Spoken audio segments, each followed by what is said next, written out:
we're going to learn some deeper Kabbalistic content related to manifestation. The soul has three vessels that are bound by time. In each cycle, the soul undergoes judgment in the higher realms, leading to the formation of a new destiny. This judgment symbolizes a form of death, and with each death, a new life emerges. The quality of this new life depends on the energy drawn into the vessel during the previous existence. The three stages are 24 hours cycle. This is why everybody needs to sleep. Every soul needs to sleep. If you don't sleep, you die. Why? Because when a person sleeps, their soul leaves their body, and a small piece of the soul remains. And when the soul leaves the body, it transcends the place of time, space, and motion.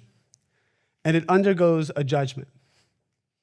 The judgment is basically examining the consciousness and energy of the person that day. And based on that, given a new destiny for the next day.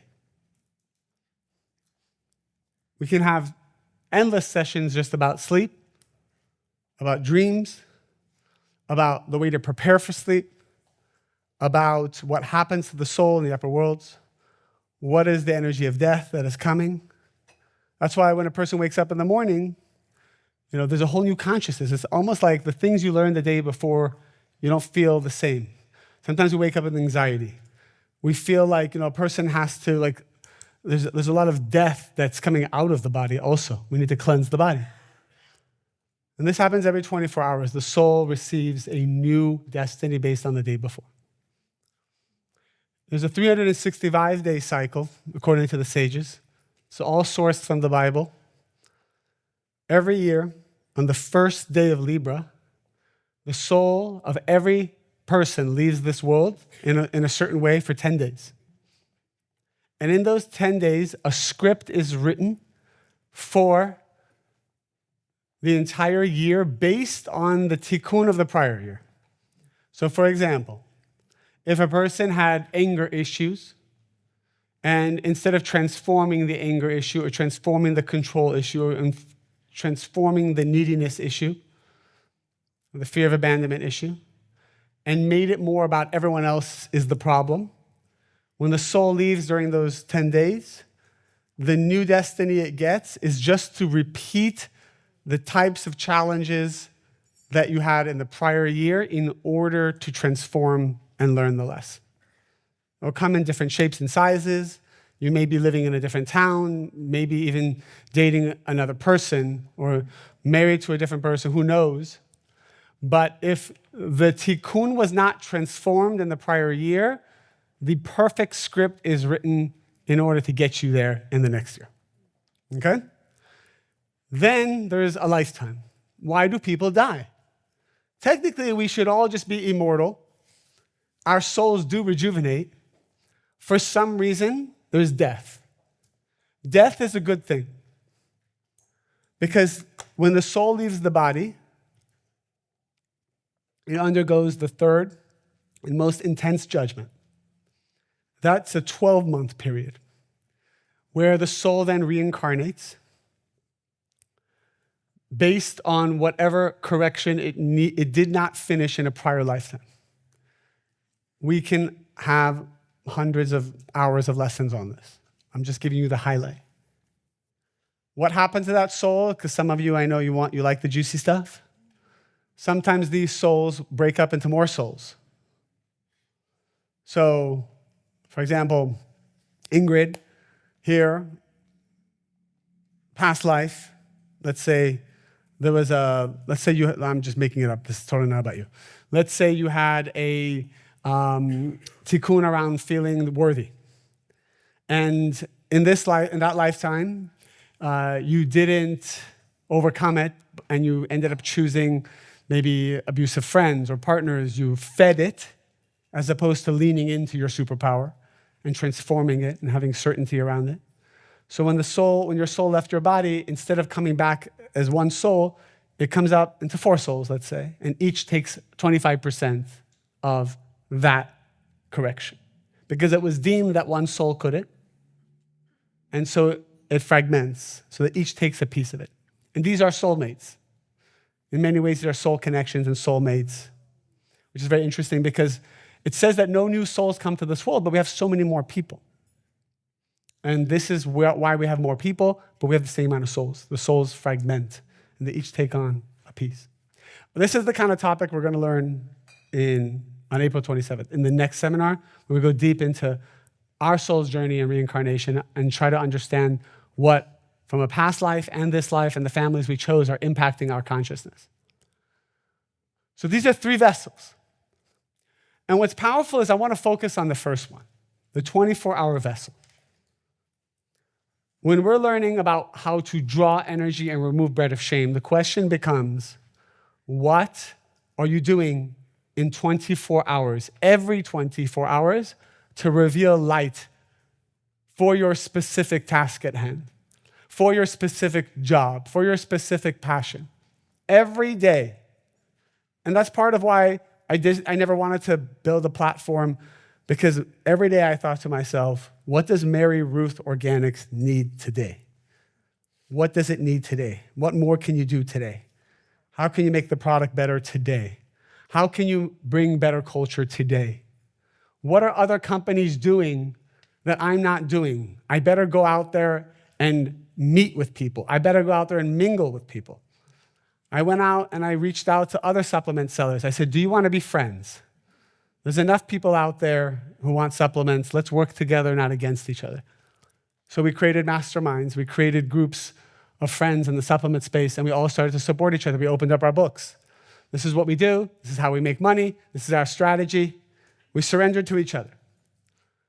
And that takes time and energy. So it's very hard to have 10 things you're working on, to invest light every 24 hours into something. It says about Abraham, the reason why he was a high soul is that all his day, he came with all his days, it says. It says because every day he filled it with light, with consciousness, with certainty, with actions that moved forward whatever the soul needed at that time. And so we have a very precious basket, a vessel called time, and the 24 hours is going to be your most important. Every day, what are you doing? By the way, even the algorithm, the social media algorithm, what have I learned? What do you got to do? You got to post every day. The moment you don't post every day, you get punished. You get spiritually punished. Got to post every day. The frequency, the content, like all of it has to be there. Its consistency is everything in terms of building a vessel and filling it with light. You know why consistency is powerful? Because you rise above how you feel. You rise above your mood. You rise above your emotions. You rise above, I'm hurt today, I'm not hurt today, I'm supported today, I'm not supported today, I'm inspired today, I'm not inspired today. Who cares? All of those things are from the body consciousness. It's from the tikkun. And you're basically saying, I don't care how I feel. I don't care if you like me, you don't like me. I don't care if now no one's celebrating me. I don't care if everyone's against me. I am going to post today. I'm going to innovate today. I'm going to pray today of how I can make the product better, how I can make my service better. And that leads into the second thing is, whatever you do, you have to be the best at it. You have to want, pardon me, you don't have to be the best at it. You have to want to be the best at it. You just have to desire it. Let the creator figure out the rest, but you have to desire it. Why should you desire it? Because if you desire to be the best, whatever that means, and we'll talk about it, then you have more to give, and then you are more like the creator. Are you the best at what you do? Is there somebody out there who's doing it better than you, and why haven't you spoken to them? When I was in a meeting with someone, and it was a different retailer, I was talking to the head buyer. I learned so much from this.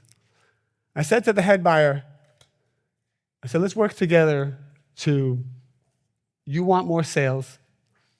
I want to be able to bring more products to your store. And I said something that triggered his ego. I said, he's like, yes, let's do this. What's your idea? I said, let's first talk about this other retailer, your competitor. They're crushing it. Let's understand what they're doing. So he says to me, no, I have learned we are who we are, they are who they are, and I just want to be authentic to us. What do you think of that? What do you think of that? Limiting. It's limiting? But it's very, very nice what he said. If you saw a post, if I made a post that said, be authentic to who you are, you'd share that. You share that all day. Don't look at what others are doing. Absolutely should look at what others are doing. What's the difference? What? So there's some kind of belief that you can't compete with them. There's a lack of openness. How you feel the lack of openness? Like, don't you want to be a channel? Like, don't you want to learn what everyone is doing? What are they doing? Why don't we want to learn what other people are doing? I didn't say let's go be like them. I said let's learn what they are doing that is making the customer happy because they are making more customers happy than you are making customers happy. How do we know? More people are walking to their store and spending money. Meaning people are taking money, their light, and putting it in that vessel. I want to know how they built a vessel. It's a spiritual question. How did they build a vessel? What is this vessel? Let's go to their store.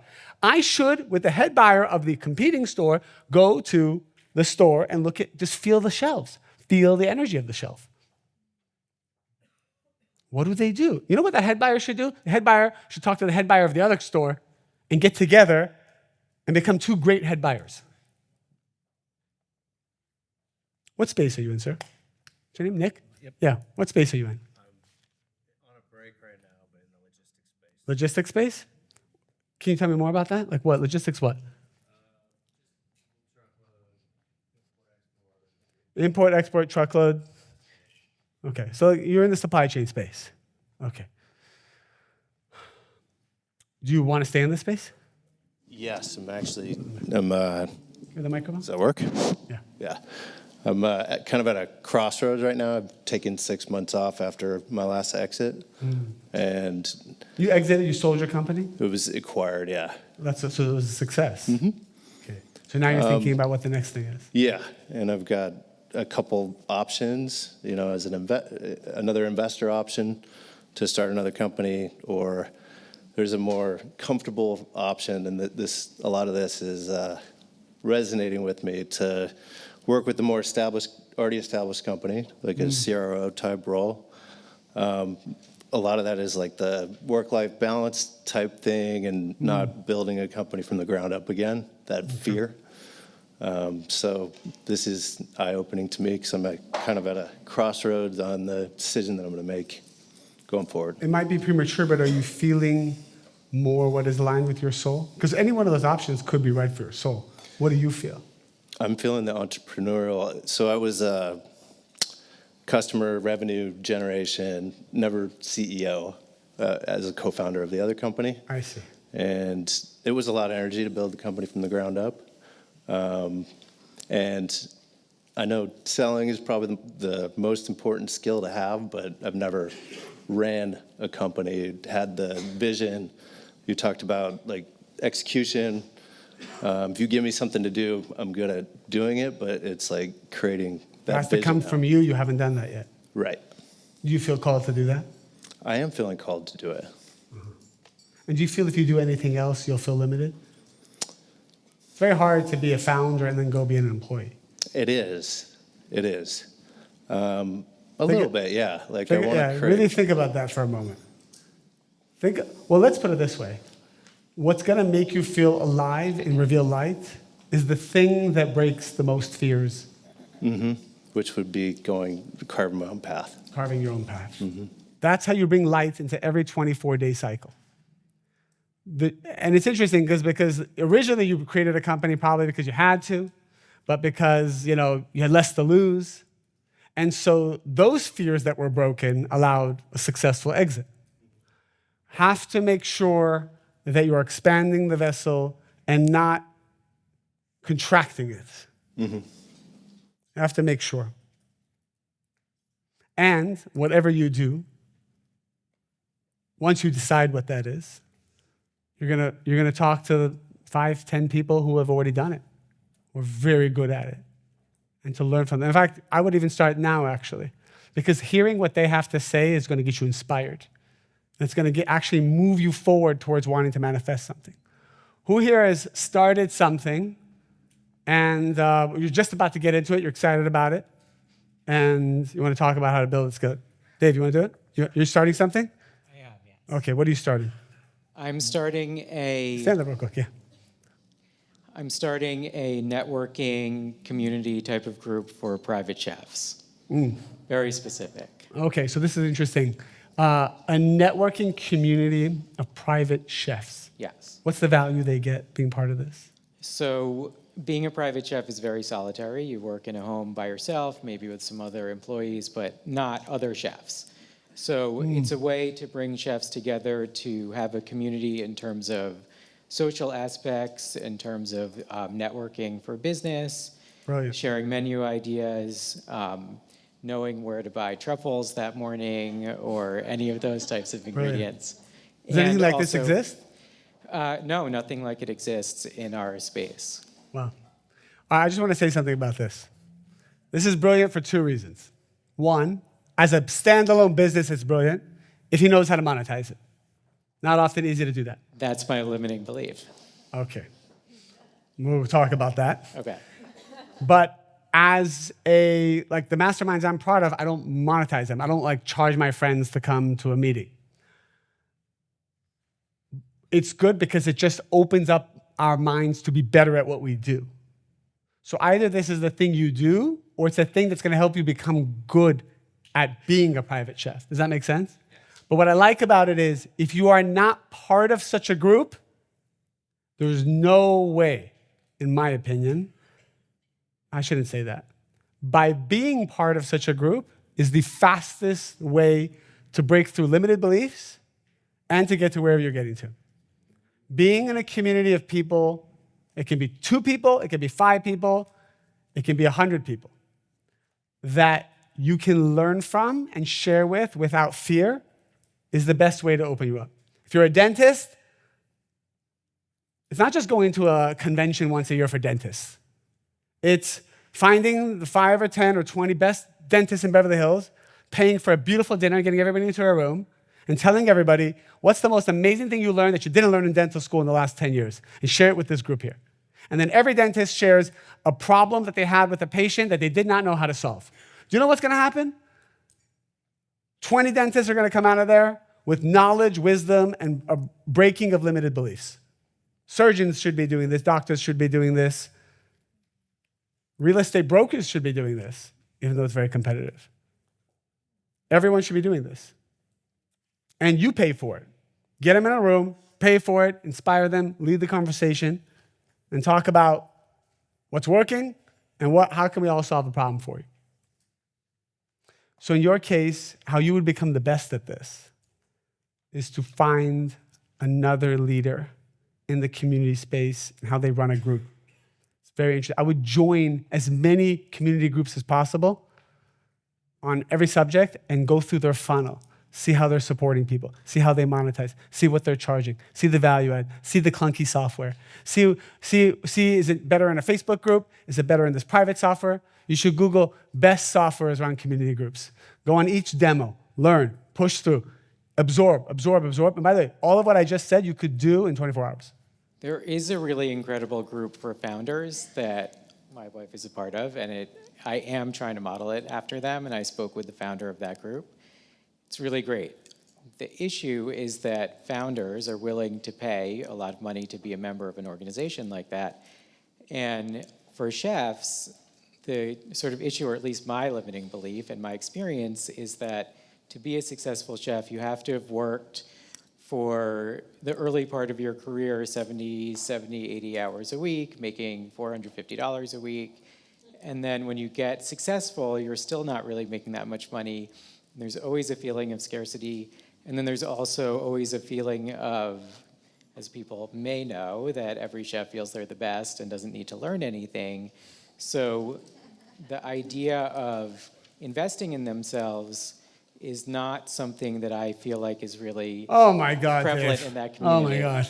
So, We better shut this down now then. sorry, I didn't, what'd you say? We better just quit now and shut the whole thing Exactly, down. I agree. All I should these- just all quit. these- See? So good. So good. Thank you. How many chefs Now are- I can just... Yeah, now give I it can all go up. back to New York and just go back to my old private chef life. Correct. Put this, I tried my best. You totally read my mind. How many chefs are there in the United States? Private chefs, there's probably somewhere between 700 and 800. Private chefs in the United States? Yeah. I mean, in the area that I'm... Okay, one second. about. here. What are you trying to solve? Just All right, I'm give me- talking specifically about private chefs. Within the chef community, There's millions. I don't Millions. know. Yeah. Okay. What are you trying to solve? I'm trying to solve this issue of the private chef community, which is the highest paid realm of chefs, but also the most solitary. So bringing that group together for purposes of networking, community, social. What problem are you solving for the chef? I'm a private chef. I think I'm better than you at what I do. I don't want to talk to you right now. Why am I could be charging $1,000 an hour chefing. I don't need to come to a community event. What is my pain point as a chef? Being solitary, not having somebody. Loneliness. Yes, not having coworkers. So when you're young, you work in a restaurant, you have coworkers, it's fun, you also learn from them, and that's how you advance your career. So what about this? If you're telling me the private chef community is closed off, Yeah. so there's no vessel, Yes. so let's put this cohort aside. What about the up-and-coming chef community? The up-and-coming chef community, because I'll tell you something. One time, many years ago, I said to myself, my time is valuable. I'm going to hire a chef because I don't want to think about food. Do you know how much time we think about food? Make the food, buy the food, eat the food, clear the food. It's out of control. I'm aware. Out of control. By the way, I think one of the best investments you can make is somebody making your food for you. Agreed. If you're making at least $40 an hour in whatever you're doing, delegate that task. Now, you know what happened when I hired a chef? You didn't hire me, so it didn't go well. It was that exact attitude that made me fire them. I said, I want this, and then they made it different. I said, why'd you make it different? Right. I said, because this is better. Yes. 10 different ways. So what we did, fired the chef, nanny, trained the nanny to make 10 meals. Just make the same 10 meals over and over again. Did a great job at it, better than any chef. Can you cut this part out of the recording? So maybe the private chef community needs to be revolutionized. Yes, it does. Okay, so really the problem you're solving is not the chef problem, it's the people who want a chef problem, potentially. Again, this is a whole different business model. Yes. I do think there's at least 100 private chefs out there. Well, here's the thing, if you're trying to monetize it, what are they gonna pay, $1,000? I don't really see what the business plan is if there's only 700. Right. But the up-and-coming chefs, there's hundreds of thousands. What do they want? What do we solve their problem? Would they love to be in a room with a great chef like you? And by the way, they can all share what they're learning because they're in the sharing mode. I agree. If I did a mastermind with billionaires, it's much harder than people who are like 10 million growing and excited and enthused. The ones who have made it don't like to, they don't have that zest for life of like the openness as much, right? Well, it is true that the proliferation of fake private chefs on Instagram is making a lot of people want to do it, and there's a lot of people in culinary school who want to become private chefs right away, Okay. and the culinary schools don't teach it. So there is that space there. So again, the opportunity that I see here is where is the greatest amount of people that aren't being addressed? You solve one problem for them, this is already a few $1 million a year. as long as you have the tech for that. Influencer. Why don't? Sorry, I used to be a private chef for many years in my early 20s, and now I do food creation and I'm an influencer. But why don't you try to target like the influencer food creators that maybe want to become a private chef, or the ones in school that like, because I feel like there's a missing gap between inspiration a lot of the times, even in the community of food creators, where they all get inspiration for each other, but like there's not an actual community where you can connect the two people. And I feel like as a private chef, you find so much skill from actually people who went to culinary school instead of just like becoming a food creator all of a sudden. So I feel like it could be a really good gap between the two to teach people how to actually be a professional chef. I agree, and I. All right, so one second, we're not doing this here, but this is great. This was wonderful. Because what's your name? Shayna.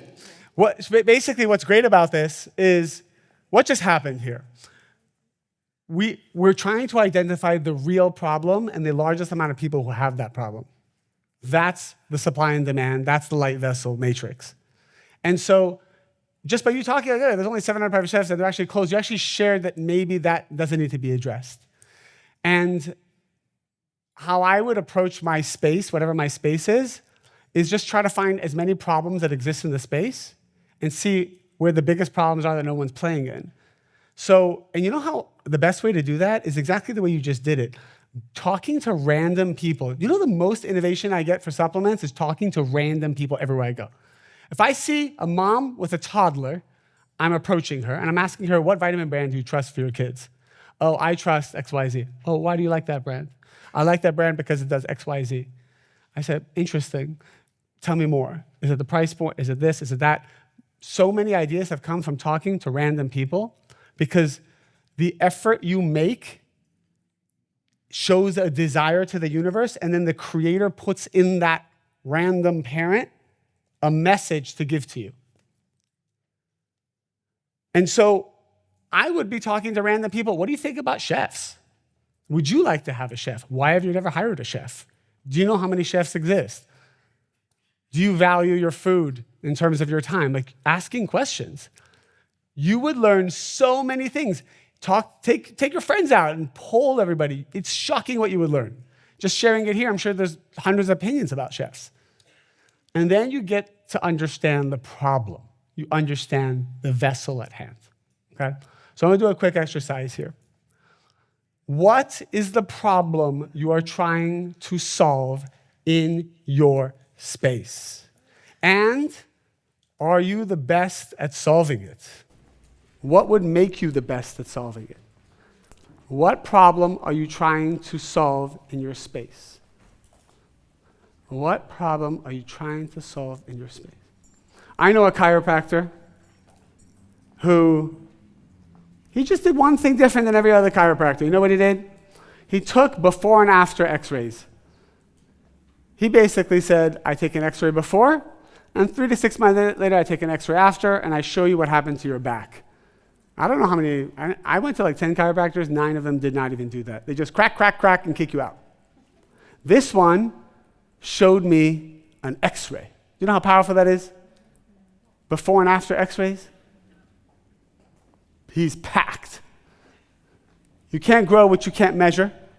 That's the problem he solved. People want security. People want to know. People want things to be faster and easier. I don't really want to do 5-day events. I want to know, how do we get 5 days of transformation in a 1-day event? And how do we get 1 day of transformation in a 3-hour event? And how do we get 3 hours of transformation in a 10-minute video? Is that possible? Is it possible that in 10 minutes you can transform someone's life the way you do in 5 days? It is. It is possible. It is possible. And if you believe that you can do that, and then you call in the reality that helps you do that, then you can even eventually just say one word to someone, and they remember it for the rest of their life, as opposed to 1 million words over 5 days. Everything is a construct of what's going on in our mind. So, please share with the person next to you, what is the problem you are trying to solve? And what are you doing to be the best at it?